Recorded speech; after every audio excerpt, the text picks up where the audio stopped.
Yo soy más sabio que este hombre. Puede ser que ninguno de los dos sepa nada valioso, pero mientras él cree que sabe algo, yo no creo saber lo que no sé. Me parece que soy un poco más sabio que él, porque no sé ni creo saber lo que no sé. Sócrates.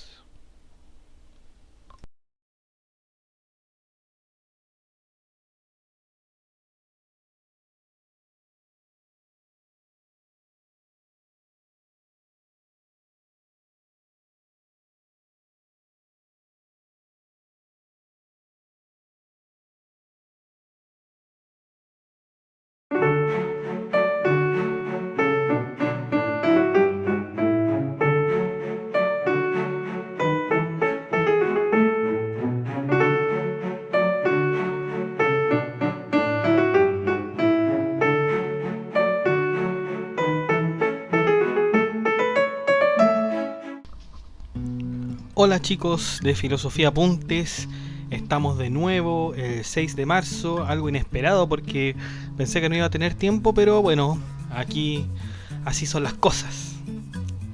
Estamos, ¿no es cierto?, con el proceso, ¿no es cierto?, el segundo paso, la segunda etapa de En Camino a la Muerte de Sócrates. Ya pasamos, ¿no es cierto?, el capítulo de que nos daba ya una idea del juicio de Sócrates, ¿no es cierto?, que era el menón o de la virtud.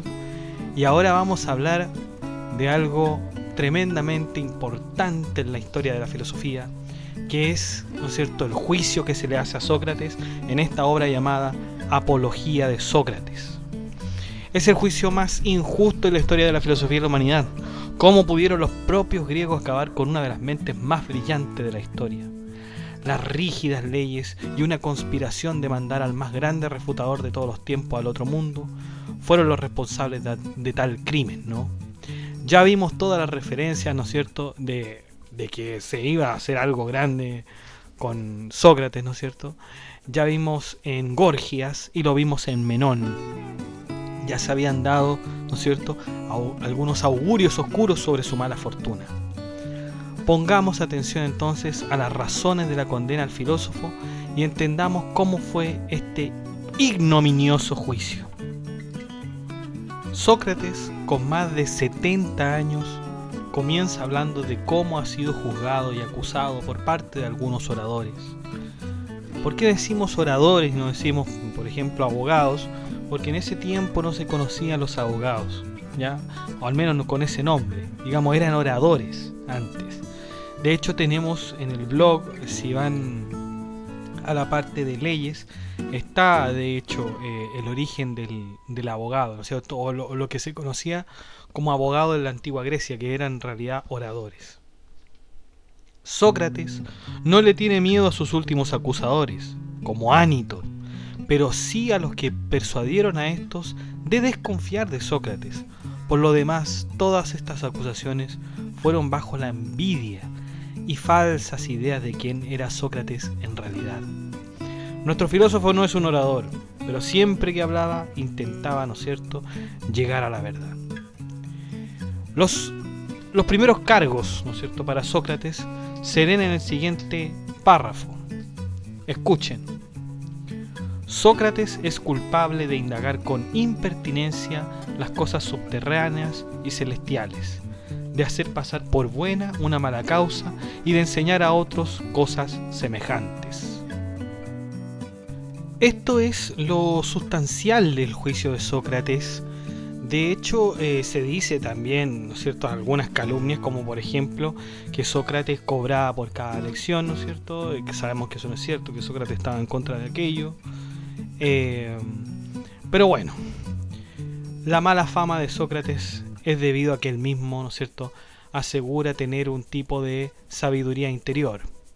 Pero para aclarar esto, Sócrates pone como testigo a Querefonte, un amigo de la infancia de Sócrates, quien fue a preguntar al oráculo de Delfos. Recordemos que el oráculo de Delfos era ¿no es cierto?, una especie de predictor, ¿no es cierto?, que le decía a todos los griegos el destino de cada uno. Se consultaba al oráculo para saber qué le deparaba a uno en el futuro. Entonces Querefonte fue a preguntar al oráculo de Delfos si había alguien más sabio que Sócrates. Y el oráculo le dijo: no hay ninguno. Fíjense lo que dijo el oráculo: no hay ninguno. Querefonte lamentablemente había muerto, pero su hermano estaba ahí para dar el testimonio de Querefonte.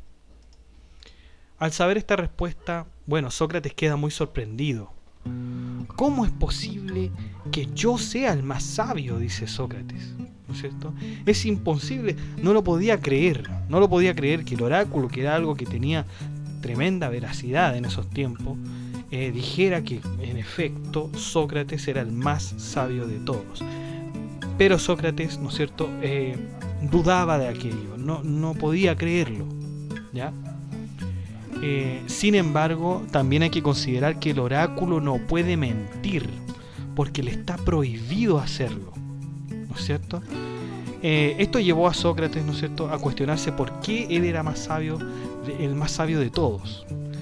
Entonces un día quiso poner a prueba al oráculo y decidió visitar a los más sabios a ver si podía desmentir, digamos, al oráculo. El sabio que encontró Sócrates era un político. Este político era considerado por todos los atenienses como un sabio, pero Sócrates, al estar con el político, dio cuenta de que no era tan sabio como le creían. Luego intentó con los poetas y tampoco vio sabiduría en ellos. Es más, vio sabiduría en lo que se consideraban inferiores a ellos. Finalmente, Sócrates dio con los artesanos, a los que sí consideraba más sabios que él, pero una cosa arruinó todo. Estos artesanos se creían más sabios que cualquier otro, por lo tanto, en este sentido, no eran sabios. Fíjense lo que está diciendo acá Sócrates. Sócrates no puede creerle al oráculo, por lo tanto, va a donde están los hombres más sabios para ver si en verdad él es el más sabio, y aparece que no es el más, o sea, va donde estos sabios y ve que estos no son tan sabios como dicen serlo, ¿ya? Va con los políticos, va con los poetas, va con los artesanos que sí eran más sabios que él, pero estos se consideraban más sabios que cualquiera. De hecho, hay una anécdota, no sé si es cierta, quizás los más entendidos en la vida de Sócrates podrán entenderlo mejor o podrán explicarlo mejor, pero creo que había una anécdota donde Sócrates ve que un político, un senador o algo así, engañaba a su mujer con otra mujer, y Sócrates va y le dice: oye, engañaste a tu mujer con otra. Y el político, que no sabía, digamos, cómo qué decir, le confiesa que sí, he engañado a mi esposa. No le fuiste fiel, dice Sócrates. No le fui fiel, dice el político. Pero sí tú eres fiel, ¿no es cierto?, a las personas, ¿no es cierto?, a las personas que te eligieron como político, al pueblo, eres fiel. Y el político dice que sí, soy fiel a ellos, por supuesto. Y Sócrates le pregunta: pero ¿cómo eres tú fiel al pueblo si ni siquiera puedes ser fiel con una persona? ¿No es cierto? Entonces Sócrates venía con esas preguntas a los políticos, ¿no es cierto? En una oportunidad también, en otra anécdota, le pregunta a un sabio, ¿no es cierto?, qué es la justicia, a un orador, y el orador le empieza a hablar que hay como por lo menos 4 tipos de justicia, y Sócrates queda pasmado y le dice: bueno, pero ¿cómo? Yo te estoy pidiendo la definición de justicia, lo que es la justicia, y tú me vienes con que hay 4 justicias. Entonces, quizás debido a esto, Sócrates no encontraba de alguna manera al sabio que quería encontrar para ver si lo que el oráculo decía era cierto. Me llama la atención lo de los artesanos, me llama tremendamente la atención, porque hay muchas personas, ¿no es cierto?, que conociendo un arte o conociendo una técnica o algo, ¿no es cierto?, se creen de alguna manera dueños de la verdad, ¿no es cierto?, y empiezan a decir que ellos no saben, ¿no es cierto? Y pasa mucho, no quiero hacer prejuicio de nada, pero pasa mucho. Por lo tanto, Sócrates saca como conclusión esta frase que dijimos en la introducción. Yo soy más sabio que este hombre, dice Sócrates. Puede ser que ninguno de los dos sepa nada valioso, pero mientras él cree que sabe algo, yo no creo saber lo que no sé. Me parece que soy un poco más sabio que él, porque no sé ni creo saber lo que no sé. ¿Cómo se entiende esto, chiquillos? ¿Cómo se entiende que Sócrates sea el más sabio, pero a la vez dice que no sabe nada, no sabe ni siquiera lo que el tipo sabe, ¿no es cierto? Pero de lo que sí sabe Sócrates, que el otro tipo tampoco sabe, ¿no es cierto? Entonces, ¿cómo se puede nombrar a alguien sabio sabiendo que no sabe? Muy simple, chiquillos, porque Sócrates está consciente de su propia ignorancia.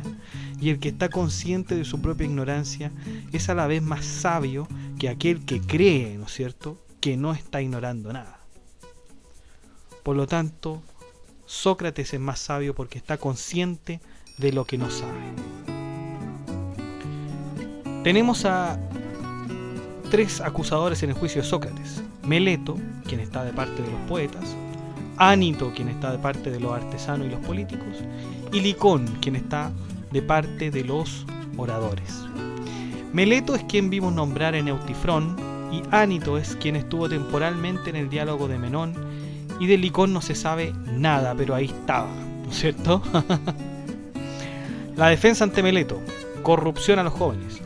La acusación de Meleto es la siguiente: Sócrates es culpable de corromper a los jóvenes, de no creer en los dioses en que la ciudad cree, sino en otras cosas demoníacas. Fíjense. Sócrates llama a Meleto a explicarse, y en el mismo momento comienza un diálogo del cual Meleto no parece muy a gusto de participar. Meleto acepta que los jóvenes deben ser lo más virtuosos posibles. Si ya sabemos que Sócrates no es el apropiado para conducir a los jóvenes, ¿quién será? Meleto nos dice que son los jueces y los consejeros. De modo que todos los que asisten a las asambleas podrían guiar a estos jóvenes hacia la virtud. De hecho, Meleto asegura que todos pueden hacer virtuosos a los jóvenes, menos Sócrates. Sócrates, para sacarse, digamos, este argumento, hace la siguiente analogía. Mire lo que dice Sócrates: los caballos se hacen mejores cuando personas expertas los tratan. Estas siempre son unas pocas, las personas expertas, lo que quiere decir que no todo el mundo puede hacer mejor a una sola persona. Al contrario, es una persona la que puede, una persona. En el caso de los caballos, el experto en caballos. Y así, ¿no es cierto?, Sócrates quedaría...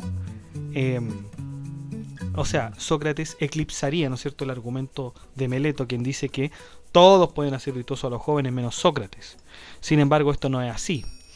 Diciendo Sócrates, ¿no es cierto?, que el experto en personas, ¿no es cierto?, debería ser una, ¿no es cierto?, quizá en este caso el profesor, el pedagogo, el experto en caballos, ¿no es cierto?, en caballos. Por lo tanto, pareciera que son las personas siempre son pocas, las personas expertas siempre son pocas para educar a una persona. Siguiendo con la defensa ante Meleto, Sócrates le pregunta si la corrupción a los jóvenes se hace voluntaria o involuntariamente. Cuando Meleto responde que Sócrates lo hace voluntariamente, el filósofo se defiende diciendo que eso no sería posible, ya que si los corrompe voluntariamente se estaría haciendo un daño a sí mismo. Claro, si corrompo a los que están al lado mío, estaría corriendo el riesgo de que ellos me dañen. Por lo tanto, no conviene corromper a los míos, ¿no es cierto? O sea, Sócrates no estaría corrompiendo a los jóvenes, porque si Sócrates, ¿no es cierto?, corrompe a uno, tiene el peligro, ¿no es cierto?, de que él, ¿no es cierto?, lo dañe. Por lo tanto, el daño voluntario se saca de conclusión que el daño voluntario es absurdo. Es absurdo. Sócrates no se va a hacer daño a sí mismo perjudicando a los jóvenes. Como vimos en una de las acusaciones, Sócrates es culpable de enseñar a los jóvenes otros dioses que no son de la ciudad. Meleto asegura que es así.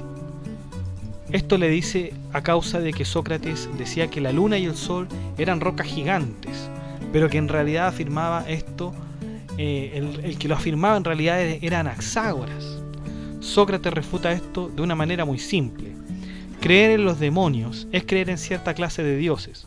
Por lo tanto, si Sócrates creyera en estos demonios, en realidad sí cree en la divinidad. Acuérdense que los demonios no son estos, estos descritos por la Biblia, ¿no es cierto? Estos demonios que están en el infierno, sino que los demonios son unos entes, ¿no es cierto? Que son mediadores entre los dioses y los humanos. Por lo tanto, estos demonios, ¿no es cierto?, tienen algo de divinidad. Hay que destacar que los demonios son hijos de los dioses. De esta manera sería absurdo creer en los hijos de los dioses y no en los dioses. ¿Hay quien crea en asuntos demoníacos sin creer en demonios? Bueno, después de refutar las acusaciones de Meleto, Sócrates comienza a explicar el por qué no tiene miedo a la muerte, siguiendo la lógica de que no se puede creer lo que no se sabe. El filósofo nos dice que temer a la muerte sería temer a lo que no se sabe. Pero es imposible saber lo que es la muerte si nunca se la ha experimentado. De este modo, quien teme a la muerte actúa creyendo saber algo que no sabe. ¿Se dan cuenta? Como no sabemos qué es la muerte, es absurdo, tenerle miedo. Sócrates nos dice que va a un lado a otro, no haciendo otra cosa que enseñar que las riquezas no son importantes, sino que es el cuidado del alma. Sócrates jamás se vio en la necesidad de cobrar por sus enseñanzas. De hecho, Sócrates era bastante pobre. Era evidente, ¿no es cierto?, que Sócrates no cobraba por sus clases porque era pobre, ¿ya? Pobre como la rata, ¿no? Nunca sacó provecho personal como sí lo hacían los sofistas. Sócrates era como un padre o un hermano mayor tratando de dar consejos a todos los que podía. Se dice que Platón, de hecho, encontró a Sócrates en el mercado, ¿no es cierto?, hablando, ¿no es cierto?, de la verdad, de la justicia, de la belleza. Se lo encontró ahí, y ahí lo conoció. Para fundamentar aún más su nulo temor a la muerte, Sócrates nos cuenta un hecho de su vida. En la batalla marítima de Arginusas se enfrentaron espartanos y atenienses. Atenas derrotó a Esparta, pero no sin una inesperada desgracia. Durante el conflicto, unos marineros quedaron náufragos en el mar y los generales atenienses no pudieron rescatarlos. A consecuencia de esto, los 10 generales, al llegar con el pueblo ateniense, tuvieron que enfrentar un juicio. Sócrates, quien ejercía la pritanía, ¿cierto?, que la pritanía es, en la antigua Grecia, ejercer un papel administrativo en la asamblea de ciudadanos. De hecho, Sócrates se decía que pertenecía a la tribu de los Antioquidas, la cual se encargaba de ejercer el poder ejecutivo. Fue el único que votó en contra del juicio a los generales, estos generales que no pudieron salvar a los hombres, a pesar de recibir amenazas de parte de oradores y personas que estaban dispuestos a matarlo. En el gobierno oligárquico de los 30 tiranos, Sócrates fue ordenado, junto con otros consejeros, a traer de Salamina a León de Salamine para darle muerte. ¿Quién era León de Salamina? Un general ateniense en la guerra del Peloponeso, ¿ya? Salamina era una isla griega ubicada en el mar Egeo. Los consejeros obedecieron las órdenes, pero Sócrates se fue a su casa. Evidentemente Sócrates se arriesgó mucho al no obedecer. Podrían haberlo matado, pero la tiranía de los 30 ya había acabado. Por lo tanto, chicos, Sócrates no le tenía miedo a la muerte, porque la muerte es finalmente algo que no se conoce, y lo que no se conoce no se puede temer porque obviamente no se conoce. Por eso es que Sócrates quizás pasó estos tormentos, ¿no es cierto?, estas dificultades, pero sin miedo a la muerte. Sin embargo, a pesar de todos estos argumentos, Sócrates es sentenciado, y es sentenciado a muerte por la diferencia de 30 votos en contra. El resultado no le parece inesperado.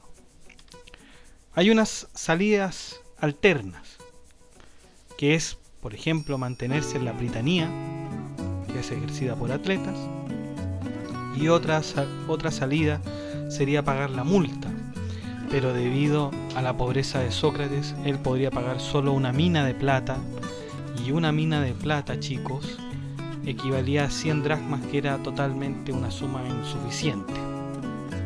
Incluso sus amigos presentes, Critóbulo, Platón, Critón y Apolodoro, aumentan el pago a 30 minas. Pero a pesar de una salida alternativa, Sócrates es condenado a muerte. Se decide que Sócrates debe beber, ¿no es cierto?, la cicuta. Antes de ser enviado al calabozo, Sócrates les advierte que han cometido un gran error al condenarlo. Sus acusadores, dice Sócrates, lo han acusado con el alivio de que ya no tendrán quien les examine por su conducta o quien los juzgue por ella. El filósofo les dice que esto traerá peores consecuencias, puesto que vendrán más jóvenes a reprocharles sus conductas. No es una solución apropiada deshacerse de alguien porque molesta, sino que es mejor preocuparse en ser mejores.